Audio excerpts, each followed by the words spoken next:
हमारे यहाँ ऐसा माना जाता है कि सरकारें एक बार अगर कुछ तय कर लें तो फिर उसको पूरा करने के तमाम तर्क और वजहें ढूंढ ली जाती हैं और सरकारी अमला फिर पूरे जी जान से उसे पूरा करने पर लग जाता है, चाहे उसमें फिर किसी भी तरह की बाधा हो, किसी भी तरह की जनहानि या मान संसाधन से जुड़ी दिक्कतें जुड़ी हों, फिर वो चीज़ें उतना मायने नहीं रखती हैं। केन बेतवा लिंक परियोजना के बारे में भी ये बात कही जा सकती है। केन बेतवा लिंक परियोजना नदियों के गठजोड़ का एक महाप्रयोग है। अपने आप में दो नदियों को जोड़ने की एक बड़ी महत्वाकांक्षी ये परियोजना है जो पहली बार इस देश में शुरू की गई है और इसको आगे बढ़ाया जा रहा है और इसमें स्वयं प्रधानमंत्री जी खुद इन्वॉल्व हैं। उन्होंने साल 2024 में इसका उद्घाटन खजुराहो में किया था इस परियोजना का, और तभी ये तय हो गया था कि अब यह परियोजना अपने आकार लेकर अपना अमली जामा इसको पहनाया जाना तय हो चुका है।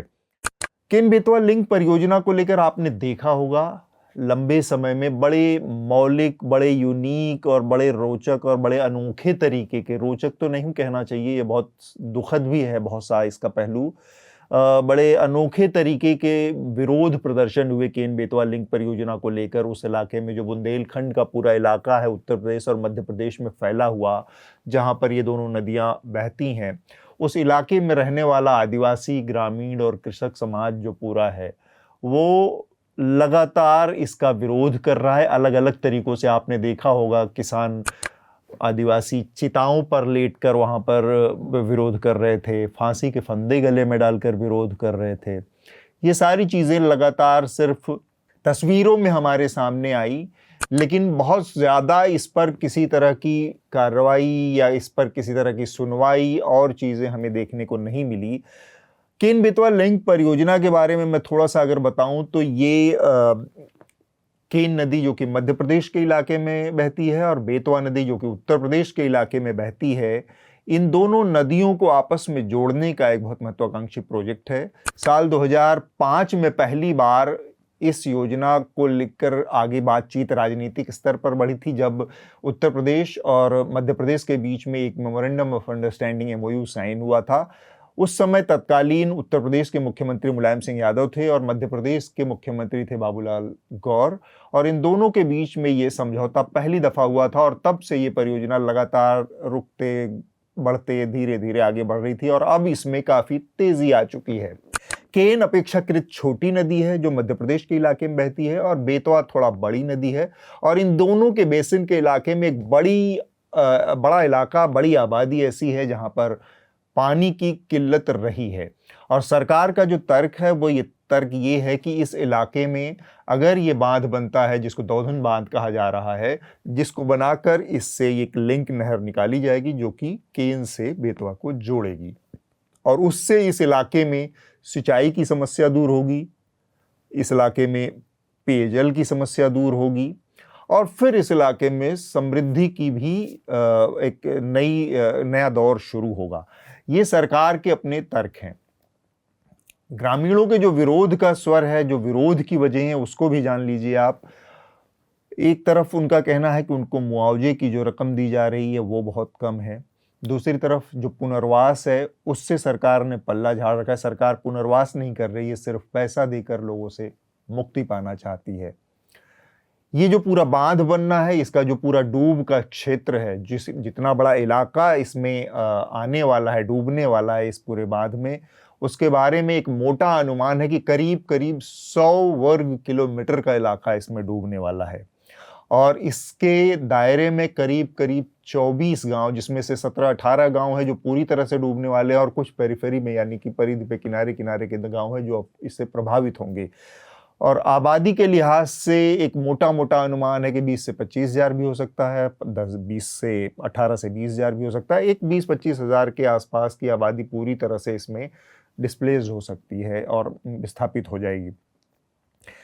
साथ में ये पूरा का पूरा इलाका वो इलाका है जहां पर पन्ना टाइगर रिजर्व है, और तमाम विशेषज्ञ, तमाम वन्यजीव विशेषज्ञ और लोगों की जो राय है उनके मुताबिक पन्ना का जो टाइगर रिजर्व है, वो जो इलाका है वो हिंदुस्तान के कुछ एक सबसे बेहतरीन, सबसे बढ़िया जो टाइगर रिजर्व हैं या टाइगर रिजर्व के इलाके हैं, सेंचुरीज हैं, उनमें से एक है जहाँ पर सबसे बेहतर तरीके से जो बाघ हमारे हैं, जो टाइगर थे, जो कि एक बड़ी संकट में पड़ी प्रजाति थी, उसका संरक्षण हुआ वहाँ पर।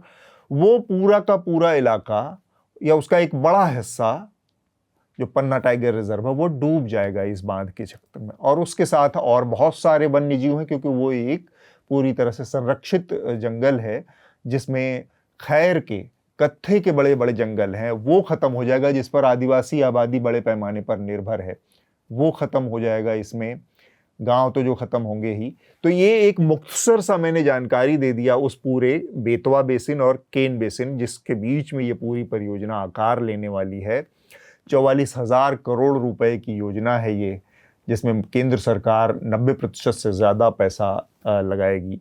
आज हमारे साथ वो जो अनोखे प्रदर्शन हो रहे हैं, जो विरोध हो रहे हैं, जो उनके हक की बात हो रही है आदिवासी और ग्रामीणों की, जो इसके प्रभाव क्षेत्र में आने वाले हैं, उनकी लड़ाई लड़ रहे अमित भटनागर जी से हमारे साथ हैं। अमित आज हमारे स्टूडियो में, और इस पूरे जो आयोजन का जो पूरा विरोध प्रदर्शन है और जो केन बेतवा को लेकर इनका जो संघर्ष चल रहा है उस पर हमारे साथ आज बातचीत करेंगे। हम समझेंगे कि आखिर ये जो पूरी स्थिति है वो कैसे यहाँ तक पहुँची है, सरकार का क्या रवैया रहा है, आपसे बातचीत किस तरह से उनकी चल रही है इस पूरे मामले में। तो अमित सामाजिक कार्यकर्ता हैं, केन बेतवा के पूरे एक आंदोलन का चेहरा भी हैं। इन्हीं से अब बातचीत की हम शुरुआत करते हैं। अमित, मेरा पहला सवाल आपसे ये है, आप लगातार इस आंदोलन से जुड़े हुए हैं और आपके ऊपर निजी हमले और इस तरह की चीज़ें भी हुई हैं। सरकार का ये कहना है कि इससे इस पूरे इलाके में, जो कि बहुत बड़ा इलाका, पथरीला सूखा इलाका भी है और वहाँ पर बहुत ज़्यादा खेती बाड़ी की स्थिति नहीं बन पाती है, अगर ये दोनों नदियाँ जुड़ जाती हैं आपस में तो वहाँ पर हरियाली आएगी, सिंचाई की व्यवस्था हो जाएगी, पीने के पानी का एक बहुत बड़ा संकट है वो दूर हो जाएगा। तो फिर इन तमाम चीज़ों को देखते हुए आप सरकार से अलग राय क्यों रखते हैं और क्यों चाहते हैं कि इस मामले में सरकार इस तरह से आगे ना बढ़े जैसे आगे बढ़ रही है, या फिर सरकार किस तरह से आगे बढ़े, आपकी अगर कोई योजना है उसमें? सबसे पहली बात यही है कि जब बुंदेलखंड को पानी की ज़रूरत है और सरकार ये कह रही है कि ये ज़रूरत पूरी होगी, तो फिर ग्रामीणों की राय और हम सब की चिंताएं क्या है, और वो चिंताएं हम सरकार से बात कर रहे हैं, सरकार उनका समाधान कर दे। जी, आपके चैनल के माध्यम से मैं भी कहना चाहूँगा कि इस सरकार का जो मैंने वो उनका पढ़ा है उसमें लिखा हुआ है कि कैन के अधिशेष, माने जो उसका सरप्लस पानी है, उस सरप्लस पानी को, एक तो ये नदी जोड़ परियोजना है, तो नदी जोड़ परियोजना मतलब जब दो चीज़ों को जोड़ा जाता है तो बेतवा का पानी कैन में भी आएगा और कैन का पानी बेतवा में भी जाएगा। लेकिन नहीं, ऐसा नहीं है। ये कैन नदी को ख़त्म किया जा रहा है और कैन के पानी को बेतवा में ले जाया जा रहा है, और कैन में अधिशेष पानी है, सरप्लस पानी है। तो ये किसने कहा? कोई वैज्ञानिक अध्ययन तो होगा, स्टडी तो होगी, कोई हाइड्रोलॉजिकल सर्वे तो होगा, वो रिपोर्ट सरकार रख दे। भाई हम सरकार से पूछ ही तो रहे हैं ना, इस पे चर्चा ही तो करना चाहते हैं ना कि इसके फायदे क्या हैं, इसके नुकसान क्या है, और यदि फायदे है तो आप हमें बताइए, नुकसान है तो इस पे चर्चा हो जाए। कहीं ऐसा तो नहीं है कि आमदनी अठन्नी और खर्चा रुपया वाली परियोजना हो जाइए। और जैसे कि सरकार ने कई जगह किया है, पहले हम लोग पन्ना में भी अभी कह रहे थे कि साहब यहाँ से कहाँ से आप इतने पेड़ काट रहे हैं, ट्रेन कहाँ से निकलेगी, फिर बाद में कह रहे हैं नहीं निकल सकती, आपने 52,000 पेड़ काट दिए सरकार के आंकड़े में, वास्तविकता में तो वहाँ लाखों पेड़ कटे हैं। फिर वो कह रहे हैं इससे दुगने लगा दिए जाएंगे, वो पेड़ कई वर्षों में जंगल बना। तो ऐसे ही हमारा ये कैन बेतवा में भी ये कहना है कि पर्याप्त चर्चा हो जाए। चर्चा में कितना समय लगता है? आपके पास आंकड़े हैं, क्योंकि इनके पास कोई आंकड़ा नहीं है। और ये जो आंकड़ा है वो 2001 का है। 2001 के बाद बहुत सारे तरह की परिस्थितियां बदली, खासतौर से बुंदेलखंड में जिस तरह जलवायु परिवर्तन ने रुख अपना। आज आप देखिए कि पूरे भारत में 2 शहर चर्चा में है। एक है बांदा जो बुंदेलखंड का है, सबसे गर्म है, उजड़ गया। दूसरा है खजुराहो जो 47 है, बांदा 48 जा रहा है। तो ये इतने गर्म हैं है ना, क्योंकि हमने तेजी से वहाँ का पर्यावरण चौपट किया और आज हम 46 लाख पेड़ काटने जा रहे हैं। तो मेरा यही आग्रह, 46 लाख पेड़ इसमें कट जाएंगे, डूब जाएंगे, जलमग्न हो जाएंगे, है ना, उससे और ज्यादा भी होंगे पूरे जंगल, है ना। और पूरा रिजर्व टाइगर, है ना, रिजर्व टाइगर। और आप इसी जगह को क्यों आपने चुना, इसी जगह क्यों आप बांध रहे हैं जो आपका पहले आपने लोगों को उजाड़ा कि वहां पन्ना रिजर्व टाइगर बनाएंगे, फिर टाइगर के नाम से लोगों को उजाड़ा। अब आप ये कह रहे हो, अब टाइगर को उजाड़ रहे हो आप, और वहां बसे गांवों को फिर से आप उजाड़ रहे हो, किसी तरीके से अपने आसपास बस पाए थे लोग। तो इस पे चर्चा होनी चाहिए ना भाई। तो मुझे 2-3 चीजें आपने बताई जो उनसे कुछ सवाल मेरे मन में उपजा। एक तो आपने कहा कि केन के सरप्लस पानी की बात हो रही है, लेकिन आपको लगता नहीं है कि ऐसी कोई स्टडी है कि केन में सरप्लस पानी है। और दूसरी बात आपने कही कि इससे केन सूख जाएगी।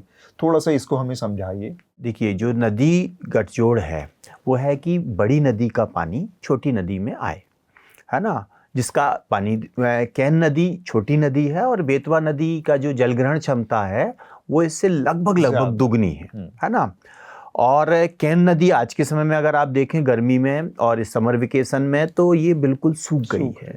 डबरा जिसे अपन कहते हैं, गड्ढे गड्ढे में बदल गई, अविरल नहीं है, धार नहीं बह रही है। बारिश के 3 महीनों को छोड़ दिया जाए तो घुटनों भर पानी रहता है। लोग बताते हैं केन को ऐसे पार कर सकते हैं लोग। हाँ, ऐसे जाते ही है और कई बार तो सूख भी जाती है, अभी तो सूख भी गई है। जी। तो जो उनका स्टडी है, तो इससे लेके जब नए सर्वे की बात उन्हीं के विभाग ने कही, है ना, तो उनके ही जो जल शक्ति मंत्रालय के जो उनके अभियंता हैं, उन्होंने एक लेटर में ये लिखा कि ये आज के समय में ये सर्वे नहीं किया जाना चाहिए, क्योंकि बड़ी मुश्किल से उत्तर प्रदेश और मध्य प्रदेश के बीच में करार हो पाया है, जो 2005 में आपने बताया जो करार हुआ था। तो वो हो पाया। यदि वर्तमान सर्वे आ गया सामने तो ये करार टूट जाएगा और ये परियोजना खटाई में डल जाएगी, है ना। तो वो खुद ये मान रहे हैं कि उनका सर्वे पुराना है और आज के समय में जो सर्वे आएगा उससे मध्य प्रदेश वो अलग होगा, कम होगा।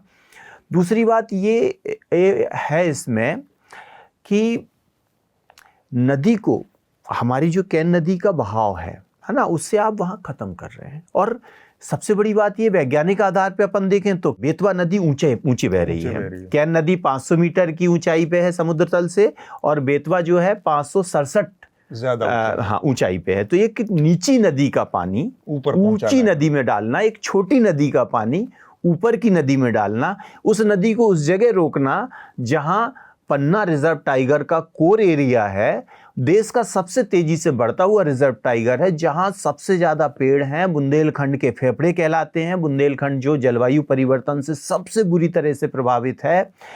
बुंदेलखंड में सीमित आदिवासी संख्या है, लेकिन वो आदिवासी बहुल गांवों को उजाड़ना हमेशा के लिए, जो जलमग्न हो जाएंगे, वहां पर गिद्ध पुनर्वास केंद्र है। पूरे देश में जब गिद्ध खत्म हो रहे हैं, वहां पर गिद्ध काफ़ी बड़ी संख्या में है। घड़ियाल प्रजनन केंद्र है। ऐसी कई प्रजातियां, ऐसी कई जनजातियां, ऐसे कई वृक्ष, ऐसे कई चीज़ों को आप संकट पे डाल रहे हैं, जबकि आपके पास कोई ऐसा आंकड़ा नहीं है कि ये अधिशेष एक्स्ट्रा पानी है।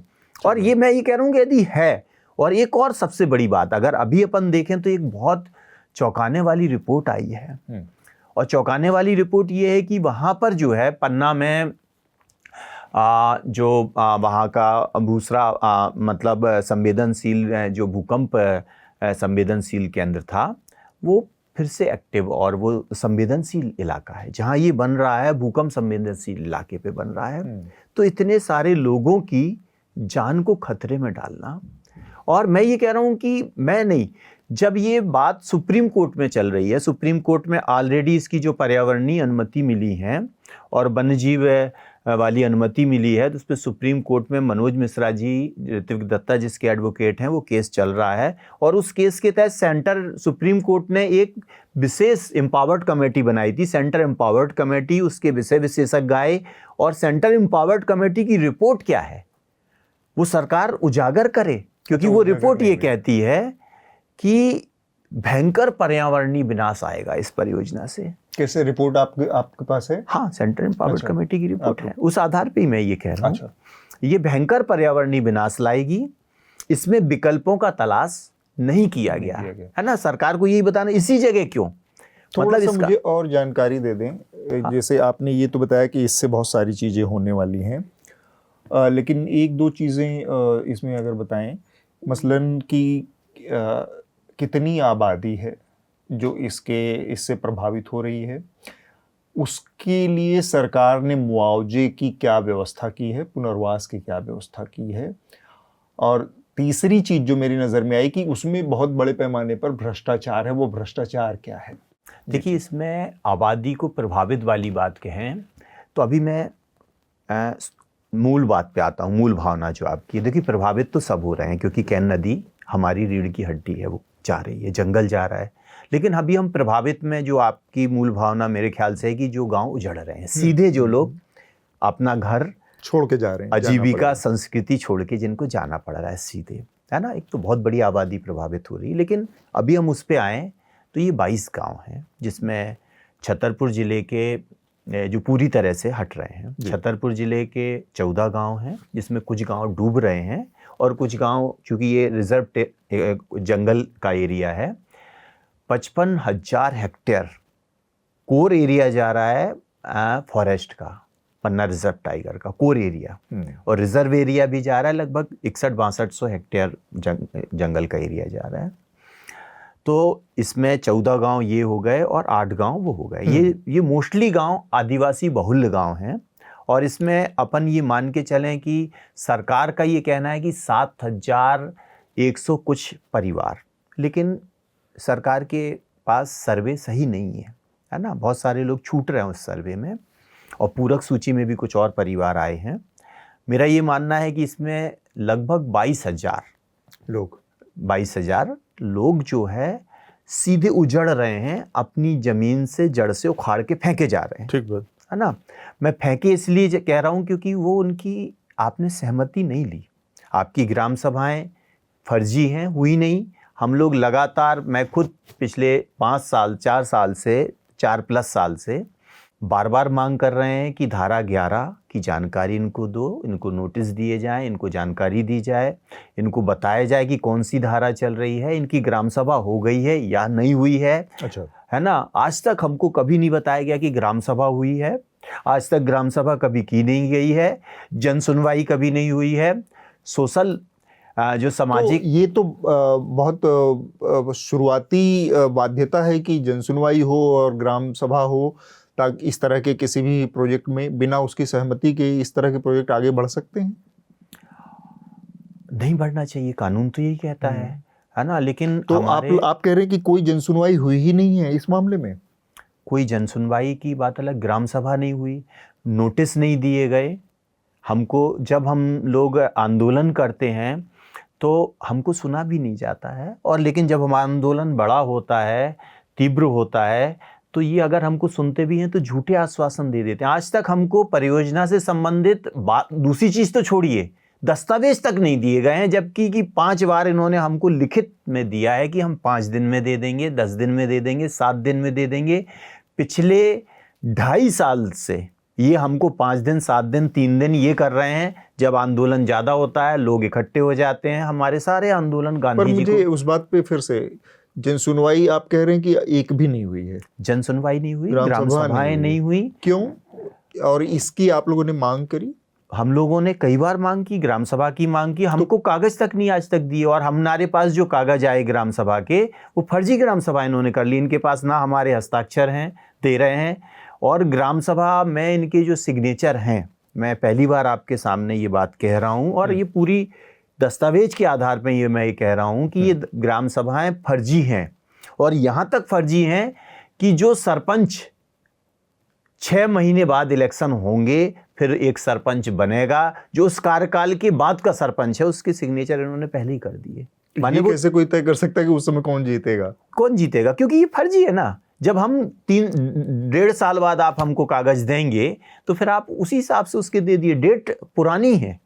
तो इतने बड़े पैमाने पर ये हो रहा है और ये सारी चीजें उजागर कर आप लोग नहीं कर पा रहे हैं। हम लोग खूब कागज दे रहे हैं, सारी चीजें दे रहे हैं। आप ये मानिए कि लोकायुक्त इस तरह के डॉक्यूमेंट हैं आपके पास कि जो अभी है ही नहीं सरपंच, उस सरपंच के दस्तखत के बिगर डॉक्यूमेंट के मैं एक न्यूज लॉन्ड्री जैसे महत्वपूर्ण और आप जैसे एक महत्वपूर्ण पत्रकार के सामने ये बात कैसे कह सकता। मेरे पास वो कागज़ हैं। बहुत सारी बात मैं नहीं कह रहा हूँ इसलिए क्योंकि मेरे कागज़ छीन लिए गए, मेरा मोबाइल छीन लिया गया, मेरा लैपटॉप छीन लिया गया, मेरे डॉक्यूमेंट छीन लिए गए। और एक बार नहीं 5-7 बार जब भी हम लोग आंदोलन करते हैं तो पहले देखा नहीं जाता, फिर थोड़ा सा आंदोलन बढ़ता है, उसका प्रभाव बढ़ता है, पेपर मीडिया में आने लगता है, तो ये हमारे ऊपर लाठीचार्ज कर देते हैं। फिर भी हम नहीं हटते हैं तो फिर ये झूठ बोल के हमको टाल देते हैं और फिर टालने के बाद ये हमारे ऊपर झूठे केस लगा देते हैं। आप ये इमेजिन कर सकते हैं कि हम सब लोग, हमारे ऊपर पिछले 3-3.5 महीने में 42 से ज़्यादा केस लगा दिए गए, जबकि हम सब बहुत शांतिप्रिय तरीके से आंदोलन करने वाले लोग हैं, गांधी को मानने वाले लोग हैं। लेकिन पिछले 3.5 महीने में मेरे ऊपर ही 42 से ज़्यादा केस, कभी भी पकड़ लेना, कभी भी कागज़ छीन लेना, मोबाइल से पूरा दस्तावेज गायब कर देना, बिगर किसी धारा, बिगर किसी सूचना के जेल पहुंचा देना, हमारे साथियों को टॉर्चर करना, उनके साथ मारपीट करना। महिलाओं के ऊपर सोते समय हम सिर्फ इतने मांग रहे थे कि आप हमको सिर्फ दस्तावेज दीजिए।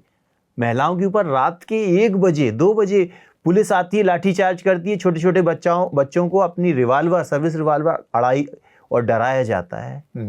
तो मैं आखिर फिर से अपनी बात पे लौट रहा हूँ। मुआवजे का क्या घोषणा थी सरकार की तरफ से, मतलब मैं वो दर जानना चाह रहा हूँ और उसकी स्थिति अभी ग्राउंड पर क्या है, कितने लोगों को मिला है, कितने प्रतिशत में या कुछ संख्या में? देखिए, इस सारे संघर्ष के बाद मुआवजे में तो वृद्धि हुई थोड़ा, अच्छा है ना, हालांकि वो वृद्धि उतनी नहीं है।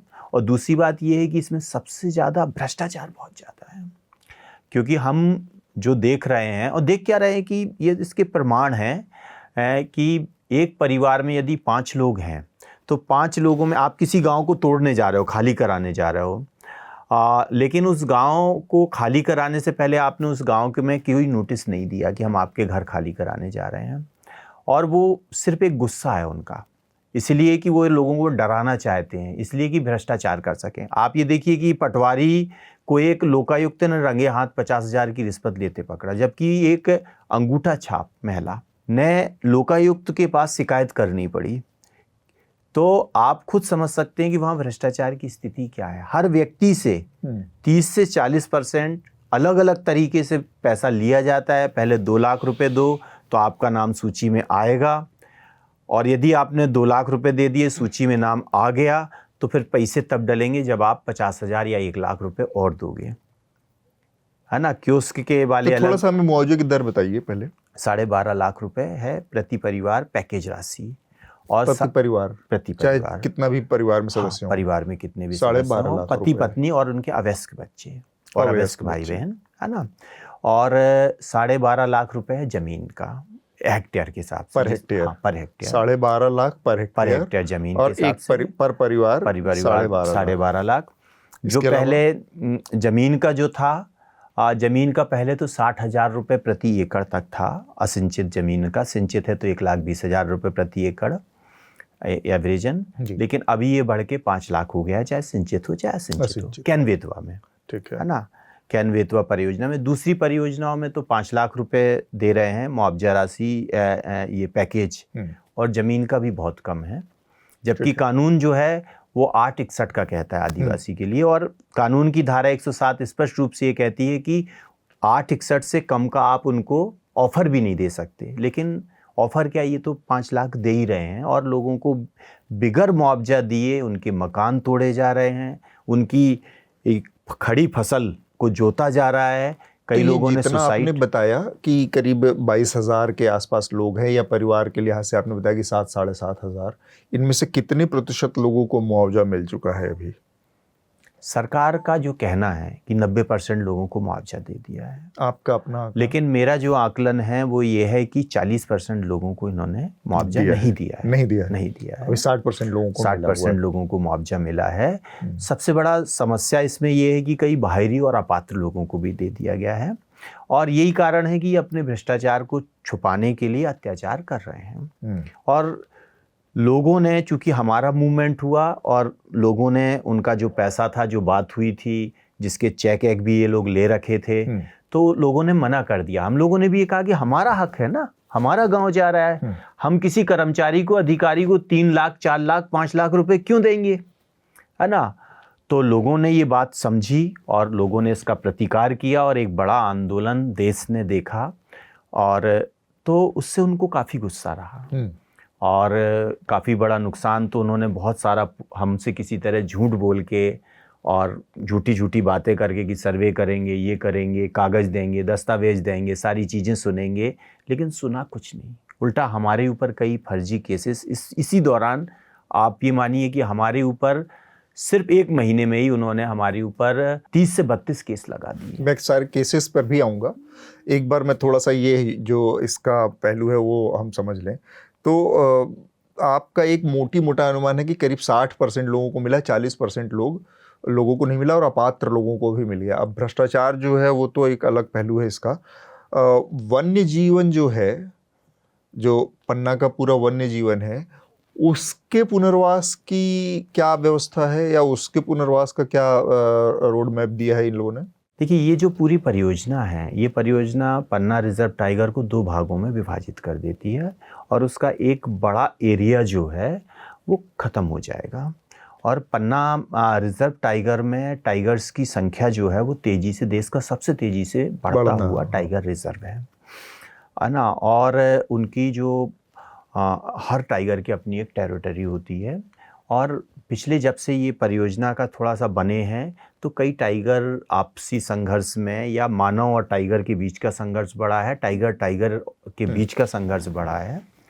इसके लिए इन्होंने कहा है कि वो एक नौरादेही है और इस तरफ रानी, मतलब ऐसे कुछ है, वो अभ्यारण्य की एक रास्ता बनेगा, लेकिन बीच में बड़े बड़े शहर आ रहे हैं, वो संभव नहीं है ना। कैरिडोर बना रहे हैं कि ये टाइगर यहाँ से वहाँ जा सकें, ये कर सकें। वो तो ये पिक करके यहाँ से डिस्प्लेस नहीं करेंगे सबमर्ज वाले एरिया से? मतलब अभी उसका कोई स्पष्ट रोड मैप उन्होंने नहीं दिखाया है। उन्होंने सिर्फ ये कहा है कि यहाँ से हम ऐसा कैरिडोर बना देंगे कि टाइगर यहाँ से, यहाँ के टाइगर वहाँ जा सकते हैं, वहाँ के यहाँ आ सकते हैं, लेकिन ये क्योंकि बीच में बड़े बड़े शहर पड़ रहे हैं तो ये संभव नहीं है और ये दिखता भी नहीं है मुझे संभव। और ये लगता है कि आने वाले समय में जैसे गिद्धों का है तो उनके घोंसले हमेशा के लिए डूब जाएंगे, पेड़ ही नहीं रहेंगे, है ना। वो पूरी गुफाएं हैं और ये सब है, उसमें हमेशा के लिए जलमग्न हो जाएंगी, तो वो संभव नहीं है। 400 से ज़्यादा घोंसले जो है गिद्धों के 7 प्रजाति के जो हैं वो हमेशा के लिए ख़त्म हो जाएंगे। आपका अपना जो मामला रहा, जो कि केसेस दर्ज हुए, उसमें एक केस है कि आप टाइगर कोर जोन में जाने का आरोप लगा आपके ऊपर और जेल में भी आपको शायद उसके बाद डाला उन्होंने। तो वो क्या मामला था और किस तरह के जो मामले हैं उस दौरान उनमें किसी तरह की कोई प्रगति हुई है या ये सारे के सारे मामले सिर्फ परेशान करने के लिए ही? देखो, मेरे को उन्होंने 8 फरवरी को जब ये आंदोलन चल रहा था, महिलाओं ने बांध का काम रोका पहली बार, चूँकि वो कई समय से कह रही थी कि ग्राम सभा करो, हमको जानकारी दो। पता ही नहीं है कि एक परिवार, कितने लोग प्रभावित हैं। देखिए, ये गांव के लोगों को कम से कम ये अधिकार है कि वो प्रभावित लोग कितने हैं। तो उस समय 6 तारीख से ये शुरू हुआ था, 6 फरवरी से, तो मुझे 8 तारीख को बीच में रोका गया था और मेरे को ये कहा गया था कि पहले लालच दी गई कि आप क्यों परेशान हो, आप भी बताइए क्या काम करना है, क्या करना, आप भी बताइए, मतलब आप भी कमाइए, हमें भी कमाने दीजिए। तो हम लोगों ने ये कहा कि कमाई के बहुत सारे साधन हो सकते हैं, लेकिन लोगों का जीवन बर्बाद करके हम कमाए तो इतना हम गिरे हुए लोग नहीं हैं।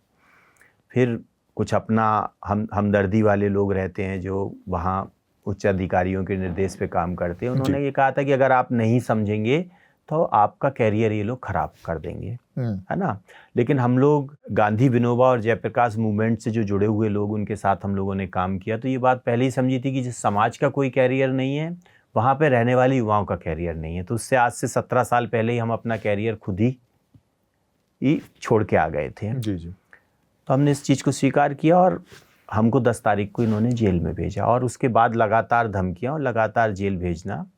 और हम लोग दिल्ली जाना चाह रहे थे क्योंकि हमने भूख हड़ताल कर ली थी, हमने खून से पत्र लिख लिया था, हमने जल सत्याग्रह कर लिया था, हमने सांकेतिक फांसी लगा ली थी, हमने प्रधानमंत्री जी को पत्र लिख लिया था, हमने सब कुछ कर लिया था। हम जहाँ प्रदर्शन कर रहे थे छतरपुर में कलेक्ट्रेट में धारा 144 जो बीएनएस की धारा 163 है वो लग चुकी थी, हम प्रदर्शन भी नहीं कर सकते, ज्ञापन भी नहीं दे सकते।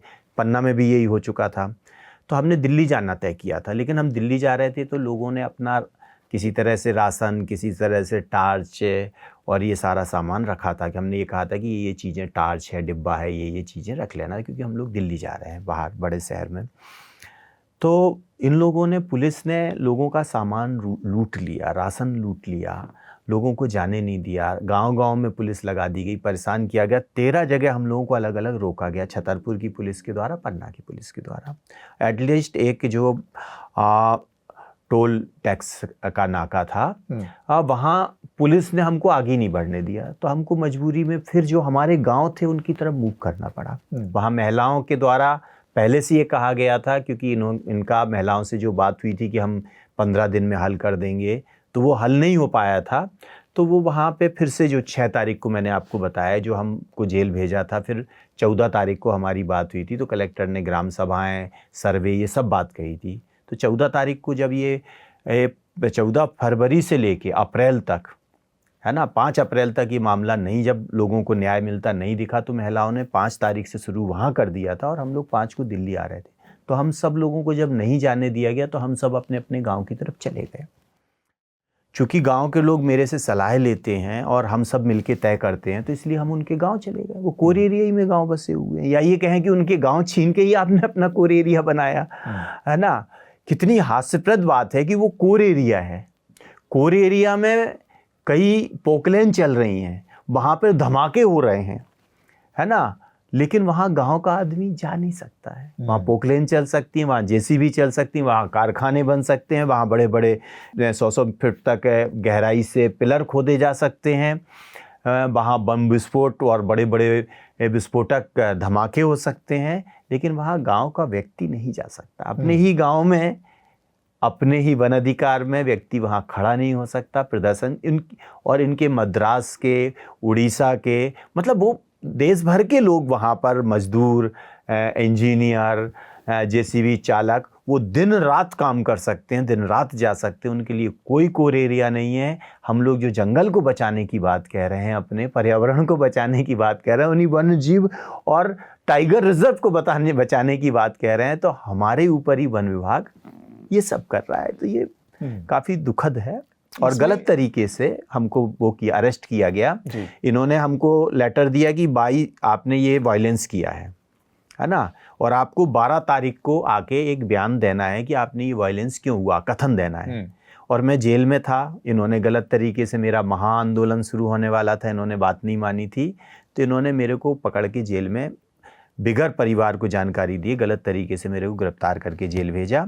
मैं जेल से जिस दिन छूटने वाला था 11 तारीख को, इन्होंने मेरे को 12 को कथन के लिए बुलाया था, लेकिन इन्होंने मुझे जेल से 11 को ही अरेस्ट कर लिया और बिगर बताए एक तरह से मेरे को लेके गायब हो गए।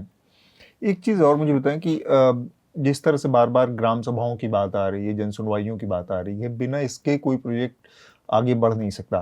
तो इस परियोजना को लेकर आप लोगों ने किसी तरह की कोई लीगल लड़ाई की सुप्रीम कोर्ट या हाई कोर्ट में भी कुछ चल रही, उसका कुछ स्टेटस क्या है, अभी बता सकते हैं? हम लोग कोर्ट में जाने की कई बार कोशिश तो की गई, लेकिन हम लोग कोर्ट में जा नहीं पाए। थोड़ा सा कुछ भी कारण, क्योंकि हमको कागज़ नहीं मिल पाए पूरे, हमारे को कोई नोटिस नहीं दिए गए थे, या जो हमारे पास कागज़ थे वो पर्याप्त नहीं थे। और कुछ लड़ाइयाँ जो कोर्ट में ऑलरेडी चल रही थी, हमको ये लग रहा था कि सुप्रीम कोर्ट में ऑलरेडी इसको जो पर्यावरणीय अनुमति मिली, सेंटर एम्पावर्ड कमेटी की इतनी सशक्त रिपोर्ट आई है, जब सुप्रीम कोर्ट में ये लड़ाई चल रही है, इसके बाद भी ये अपनी मनमानी चला रहे हैं और सब कर रहे हैं, तो हम लोग कोर्ट जाके कैसे हमें न्याय मिलेगा, हमको ये बात समझ में नहीं आ पा रही थी। या कई बार हमने कोर्ट जाने की सोची, तो अधिकारियों ने बात करके हमको कागज़ देने की जगह इसका बात टालने की भी बहुत कोशिश हुई। और कई बार हमको इन्होंने ये भी बुलाया कि आपके पास कितने कागज़ हैं, आप लेके आ जाइए, बाकी जो नहीं होंगे वो हम दे देंगे। इस बहाने बुलाया और हमारे वो जो कागज़ हमारे पास थे, हम तो सीधे साधे लोग हैं, गांव के आदिवासी सीधे लोग, तो वहाँ गए तो वो जो कागज़ थे हमारे, उन्होंने कहा देखते हैं लाते हैं, फिर वो कागज़ ही छीन लिए, वो कागज़ ही नहीं दिए हमको। लेकिन अभी हम इस पे विचार कर रहे हैं और बहुत जल्दी हम न्यायालय भी जाएंगे। क्योंकि न्यायालय मतलब ये कहना कि भाई न्याय मिलेगा नहीं मिलेगा, आपको यकीन है नहीं है, वो तो एक पहलू है, लेकिन और कोई रास्ता तो नहीं। आप इस सिस्टम में, इस तंत्र में और इस लोकतंत्र के जो हमारा पूरा ढांचा है, इसमें आपको तरीका तो यही है न्याय के दरवाजे खटखटाने का। आप कोर्ट में जाएं, हाई कोर्ट जाएं, सुप्रीम कोर्ट जाएं और वहाँ पे अपनी बात रखें। बहुत सारे ऐसे लोग हैं, बहुत सारे ऐसे वकील हैं जो इस तरह के जनहित के, और जिसका बहुत बड़ा एक हिस्सा पब्लिक इंटरेस्ट से जुड़ता है, उसके लिए काम करते हैं। तो मुझे नहीं लगता कि लोग केन बेतवा के जो विस्थापित हैं उनसे जुड़, उनके लिए काम नहीं करेंगे, उनके लिए मदद नहीं करेंगे। तो आप इसमें आपको किसी तरह की दिक्कत लगती है कि आप उसको उस विकल्प को आजमाना ही नहीं चाहते? नहीं, मुझे कोर्ट के मतलब न्यायालय के ऊपर कोई वो नहीं है, पूर्ण विश्वास है। जैसे मेरी जमानत हुई, मुझे तो इन लोगों ने पकड़ दिया और कितने झूठे बातें और ये सब, लेकिन जज ने पूरी बात सुनी समझी। मेरे लिए तो इतवार के दिन भी कोर्ट खुले और जजमेंट दिया, मेरे को छोड़ा, जबकि सरकार ने वो केस की डायरी नहीं लिया, आपत्ति बना के लाए। तो जज ने डांटा कि तुम आपत्ति तो ले आए लेकिन केस की डायरी तो लाना भूल गए, है ना, आपत्ति लाए हो। तो संडे के दिन सुना मुझे और मुझे छोड़ा गया। बन वाले केस में भी गलत तरीके से गिरफ्तारी इन्होंने की, तो उसको डांट लगाते हुए मेरे को वहाँ भी राहत मिली। मुझे ये लग रहा था कि जो सुप्रीम कोर्ट में बड़े बड़े वकील और ये लोग लड़ रहे हैं, तो शायद यहाँ से अगर न्याय मिल जाए तो हम लोग देखें। लेकिन हमारी कमी मान लें या हमसे गलती मान लें या ये मान लें कि हम बहुत ज़्यादा विश्वास शासन प्रशासन पे करते रहे, उनकी बातों में आते रहे, और लेकिन अब हम ये बात समझ गए हैं कि हमको न्यायालय जाना पड़ेगा और हम मतलब एक तरह से हम वो तैयारी करके बहुत जल्दी न्यायालय में दिखाई भी देंगे। मतलब हमने वो प्रक्रिया बना ली है जी। बहुत सारी चीज़ें उपलब्ध हैं हमारे यहाँ, इस तरह के जो केन बेतवा जैसे बांध हैं या बनने वाले हैं। दिक्कत ये है कि पुराने अनुभवों से किसी तरह की सीख लेने की मंशा शायद नहीं होती, और उसमें एक बड़ा हिस्सा जुड़ता है जो भ्रष्टाचार का, प्रशासनिक भ्रष्टाचार का। वो मिलकर चीज़ों को शायद ज़्यादा कठिन, जटिल और दुरूह बना देता है।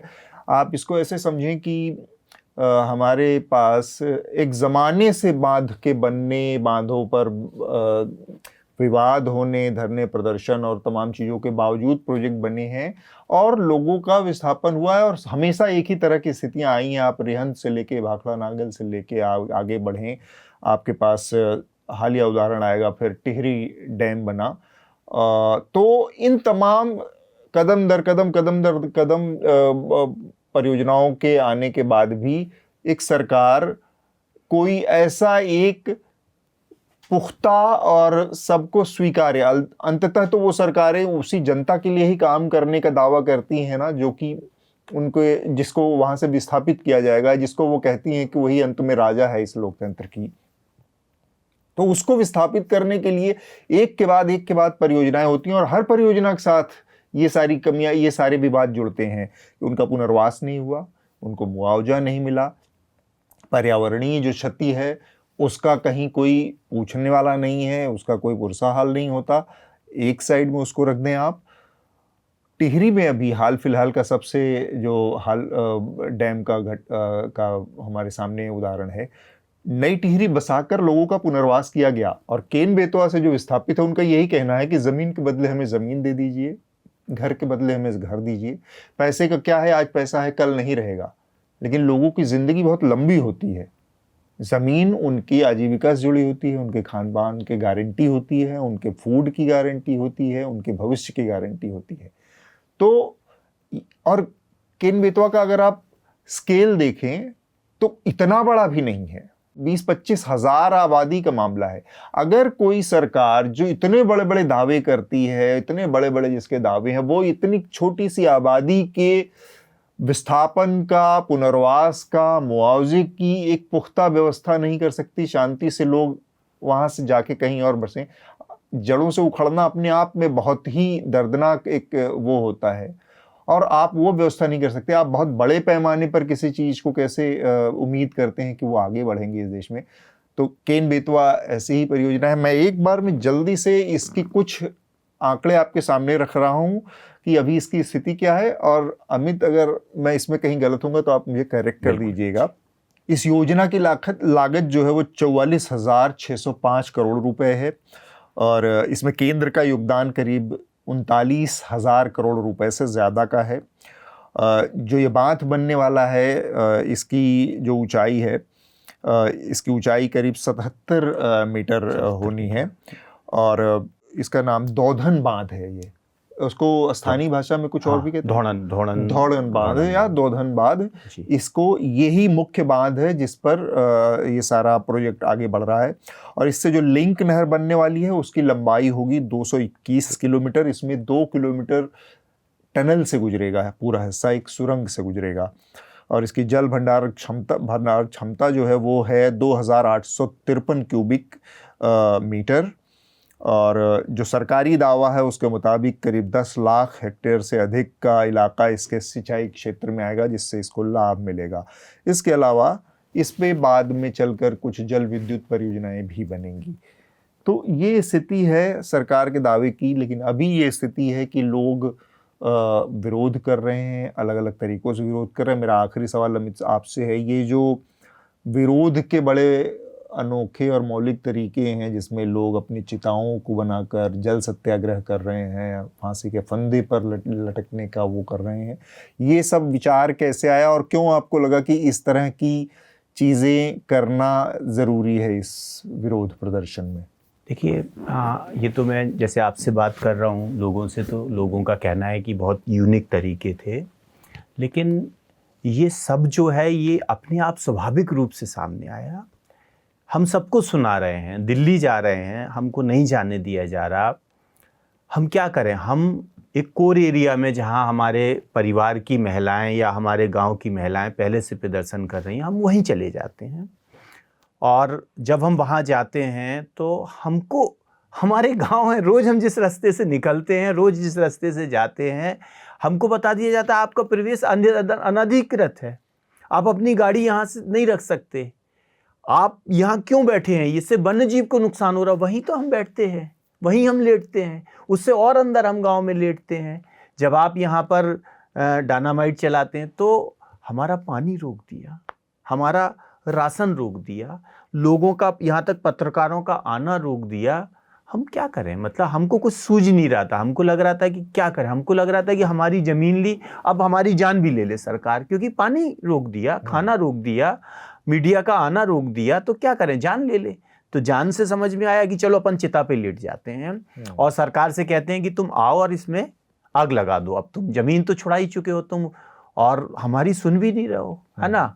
तो फिर हम लोग चिता पे लेट गए। देखा कि ये लोग कोई लीडर नहीं आ रहा, अपोजिशन से लेके सारे लोग उधर से निकल गए, और कई लोगों ने कहा था हमारा समर्थन है। जब भीड़ जुड़ जाती थी हम लोगों की तो बहुत सारे नेता आ जाते थे, हम लोग साथ हैं। आज हम लोग परेशान हैं, अपनी बात कहना चाह रहे हैं, मीडिया वहाँ नहीं है, लोग वहाँ नहीं है, सरकार हमारी सुन नहीं रही है, आके सिर्फ धमकी दे रही है। वो 144 धारा लगा दी और ये घोषित कर दिया कि पन्ना के लोग यहाँ नहीं आ सकते। इसकी वजह ये है नेताओं ने इस तरह से आप के आंदोलन को समर्थन नहीं दिया, चाहे विपक्ष हो चाहे सत्ता पक्ष हो, क्योंकि आप लोगों का आंदोलन का जो से जुड़ी जो आबादी है, जो प्रभावित लोग हैं, वो बहुत छोटे संख्या में है, इसलिए नेताओं को लगता है कि इससे हमारा क्या बनना बिगड़ना है। जनरली नेताओं की अपनी एक दुनिया अलग है। हम लोग देखते हैं खासतौर से बुंदेलखंड में कि उनका कोई नेता आ गया तो बहुत भीड़ जुड़ जाती है, फूल मालाएं एकदम बिल्कुल फूलों से सड़कें भर जाती हैं। वो जेसीबी से आजकल पैटर्न चला है, जेसीबी से फूल मालाएं डालने का। जन सरोकार के मुद्दों से उनको कोई मतलब नहीं है। बीजेपी वैसे ही जीत रही है, दूसरा एक दल वैसे ही हार रहा है, और संख्या वो देखने इतने से मतलब वो। लेकिन जब ये मुद्दा बड़ा हुआ तो फिर सारे लोग आए भी, है ना। हम लोग चिता पे लेटे, चिता से सब इन्होंने फिर हमारा पानी, बिल्कुल पानी रोशन, तो हम लोगों ने कहा ठीक है पानी है तो हम लोग जल सत्याग्रह, हमारी नदी छीन रहे हैं, ये कर रहे हैं तो पानी, फिर खाना है ही नहीं है तो कुछ लोग भूख लग रही थी तो हम लोगों ने तय किया कि हम भूखे भूखे क्यों, हम लोग 9 दिन बिना भूख खाने के रहते हैं नवदुर्गा में, तो हम उपास ही रहते हैं ना, मन से ये तय कर लेते हैं, संकल्पित होकर ही बैठ जाते हैं। तो फिर वो उपवास हुआ। फिर इन्होंने एकदम से आदेश जारी कर दिया कि पन्ना के लोग आतंकवादी हैं, मतलब पन्ना के लोग यहाँ नहीं रह सकते, जबकि कैन नदी जो है, कैन नदी हमको पन्ना और छतरपुर की सीमा, आदि पन्ना की सीमा आदि छतरपुर की, और वो नदी जो बह रही है उसमें भी धारा लगा दी, बहती हुई धारा में। आधे वैसे ही पन्ना के लोग पन्ना की तरफ थे, छतरपुर की तरफ थे। तो हम लोगों को लगा कि अब तो ये बिल्कुल ही अति कर रहे हैं। तो हम लोगों ने सांकेतिक फांसी, मट्टी हमारी हमसे छीनी जा रही थी और उसका कोई मूल्य, हमारी आवाज़ छीनी जा रही थी, तो इसलिए हमने फांसी भी लगाई और मिट्टी सत्याग्रह भी किए। ये सब एक स्वाभाविक रूप से आया। ठीक बात है। हमसे बातचीत करने के लिए अमित बहुत बहुत शुक्रिया, और हम उम्मीद करते हैं कि आपका आंदोलन सही दिशा में आगे बढ़े, सफल हो। बहुत बहुत शुक्रिया हमसे बात करने के लिए। धन्यवाद, आपको भी धन्यवाद।